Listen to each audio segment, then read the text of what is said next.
In this video I'm just going to talk about my favourite Panasonic GH6 camera cage. So I've had cameras before the GH6 from the GH series line, so the GH5 before. I had a couple of cages for it, and they're kind of a necessity really. You know, if you're somebody that wants to mount a monitor or extra microphone or lights, you know, anything that is remotely cumbersome to the camera, you're going to need to look into getting a cage, because the last thing you want to do is, you've got a hot shoe on the top of the camera. Sure, you could mount a microphone into it, most people do, maybe a light, but what you don't want to get into the habit of doing is starting to mount a bracket on there that then splits out into more brackets, and because the weight of that is going to start to damage the hot shoe. And if you ever want to use that for maybe a flash gun or even the XLR1 adapter for you know, external mic output, you're going to want to keep this in sort of good health. So don't I wouldn't go overloading that. And then beyond that, you know, you essentially just got your one mounting point at the bottom, so you know, that's going to be on a monopod or a tripod, or you know, you might have a camera strap or something locked into the bottom. So really outside of that, all you're left with is mounting things to, you know, maybe a tripod.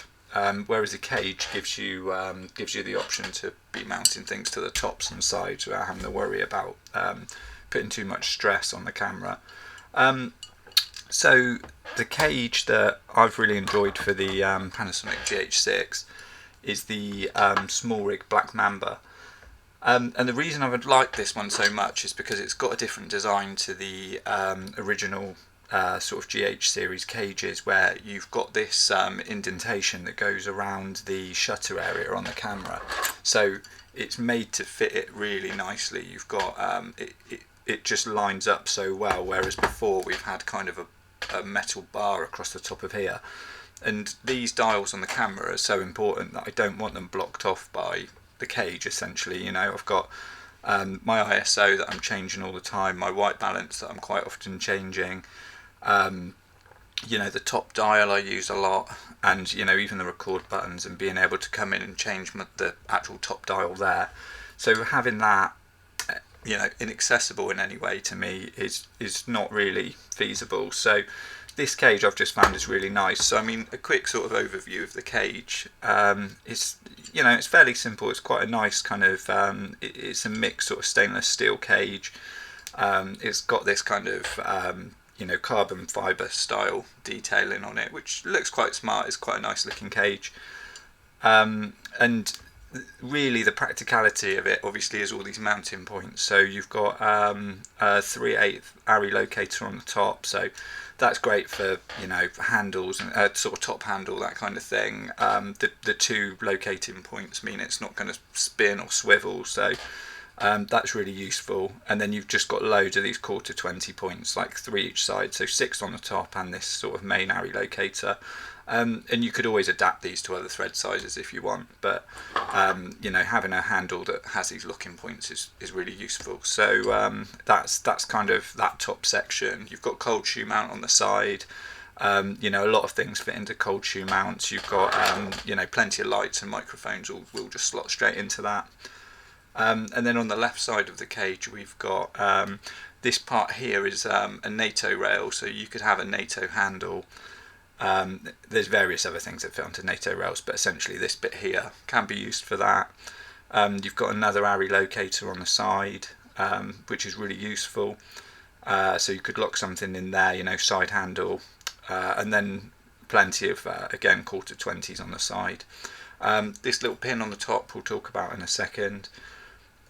These two screws down here, these two screw mounts, they're for the cable cover, which again we'll go into that as well. On the bottom you've got a little tool to pull out this pin on the side, and also as a base, sort of a flathead screw, so put that back in. On the bottom, this is actually an Arca Swiss design plate, so you can thread it straight onto Arca Swiss tripod tops, and you've got again plenty of tripod mounts on the bottom to sort of choose between. And on the other side, it's similar again. We've got an array locator, so we can have a handle on this side if we wanted, or various other things. 3/4 20s on top, and also we've got this 2 bits on here where we can actually just thread through. If you wanted to put your camera strap in there, you could thread it through there. And then this one at the top, you'll see when we put the camera in. So your camera as it stands when you've got it, if you don't have the strap on it, you've just got these 2 pins on the side. The cage is set up so that you can actually push the camera into the cage with them on. There's kind of a side piece in here where you can sort of just about push it into there, and that bit will sit in there. And then you can see here you've got, you could have a hand sort of a side strap on there almost. And then essentially one of the things I do like about this cage, this screw on the side is actually a second lock-in point. So the camera traditionally on cages is always locked in at the bottom, which obviously makes sense. But then what we can do, we take our left one of these, and these bits of plastic, they actually just clip off. If you I might have to fast forward this bit of the video if it all goes wrong, but they actually clip off like that, so the plastic bit comes off.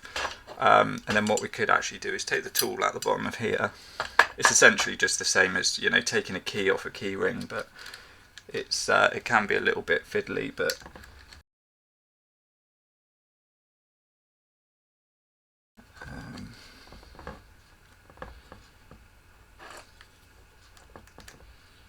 there we go. If you can lift it enough, you can kind of wedge something underneath it and just pull it up a bit, and then if you can get it over to there.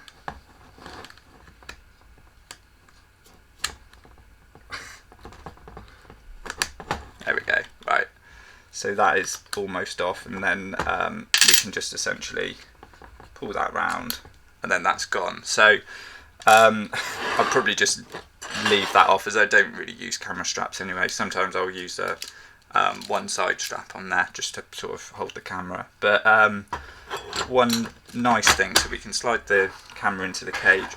You'll find it sits really nicely now because obviously you haven't got this side bit in there.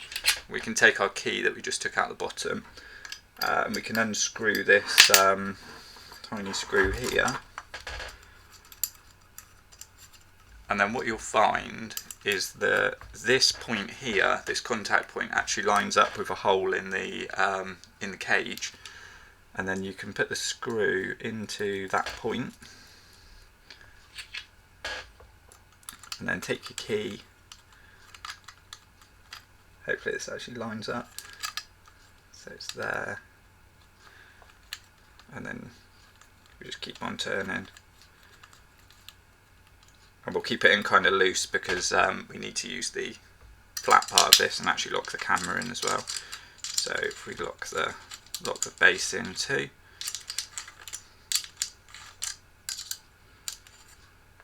Okay, and then that's in nice and tight, and then we can have another turn on this. And then now what we've got is a 2-point lock there. Actually, we'll put the key back in the bottom because I'll probably lose the key otherwise. And then what we've got here is a nice 2-point kind of lock, so the camera's not swiveling, it's properly tight in there, and you can see, like I say, this is really nicely sort of carved out around the camera body, so it works really nicely. Everything's accessible. The only thing sat underneath is the shooting mode buttons, which I use less, but also that's still accessible to me, so that's fine. I can get it from the back, I can go over the top and get that. And you can see as well, the battery door's free to open and close, which is great. So it's a really nicely thought out design, but for me there was kind of one caveat to it. The cable door, which we've gone through in another video, when I tried to put this on, if I put it on the right way,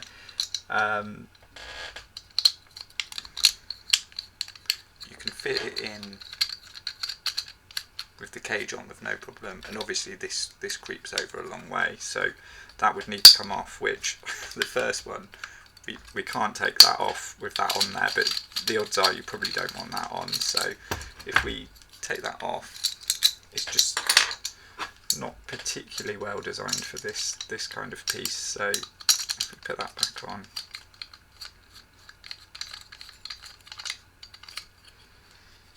and then that fits in nicely. We've got a little bit of kind of space there, but then what I found was I tend to use just a screw handle, so 1/4 handle, and then when I tried to use that, what I found was that it didn't actually fit because now the cable cover is in the way. It might be slightly different. There might be just enough clearance there if you had a NATO rail handle attached, which I don't have. So I was a bit disappointed about that because screw handle is fairly common setup. So for me that made it essentially just made this piece of the what came originally with the camera. It just kind of made it redundant, which I thought was a bit of a shame really. So the option for mounting on this side, sure you could do that, but for me that's just totally unworkable. I couldn't do that. It wouldn't work. So what I ended up having to get, which is worth bearing in mind with the 3440 set, which is without the top handle. This is the other piece that comes with the other set. So the 3441, you get the top handle and then this cable tidy bit. And with that, again, you can sort of put it on the side. Obviously, open the side door, and it just sort of fits on down there. And you get these kind of tiny screws with it. They're the ones that I was saying go into this side plate here.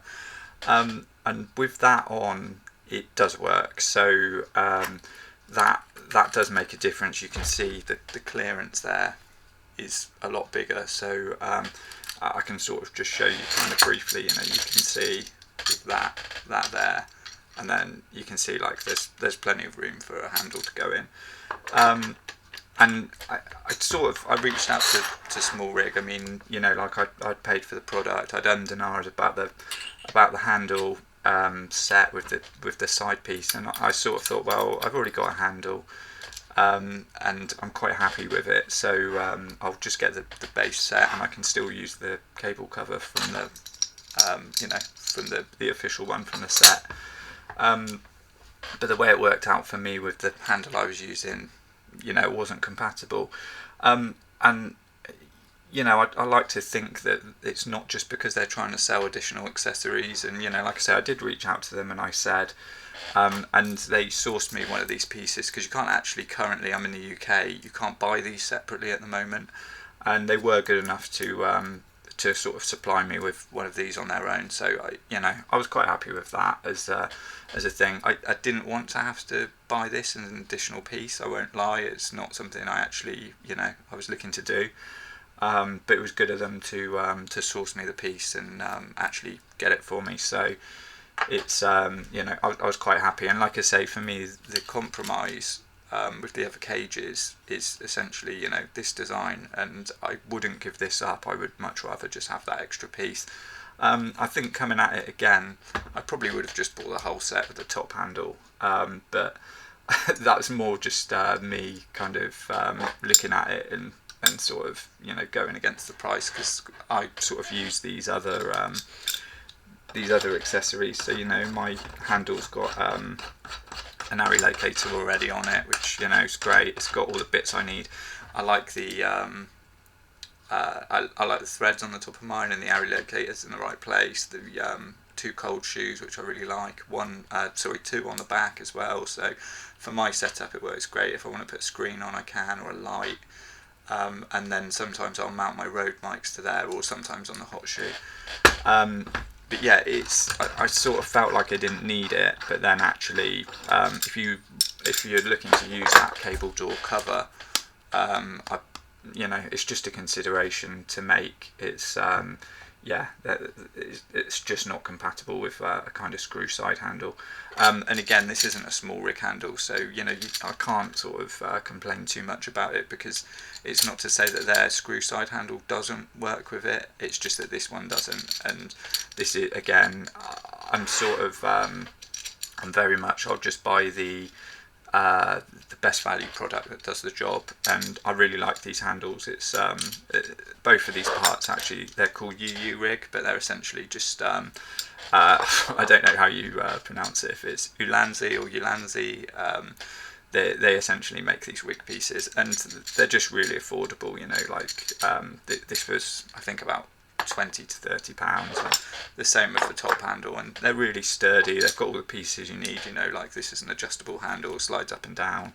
It's got a top cold shoe, a few mounts on the top, and a nice piece about it as well. It's got an Allen key in the bottom for you know, attaching things to the cage. So it's yeah, it's just, I was really hoping that everything would sort of work together nicely with it, and like I say, it's not the end of the world. It's all working. I've got all the pieces I need now, but it's just to sort of make you aware that if you do use third-party kind of screw handles, then that is a consideration to make. But like I say, overall, this for me is still the, you know, it's the best designed cage that I can buy for the money. So yeah, hopefully that's helped, and yeah, if it has, give the video a like, or if you want to see more GH6 content, then please subscribe.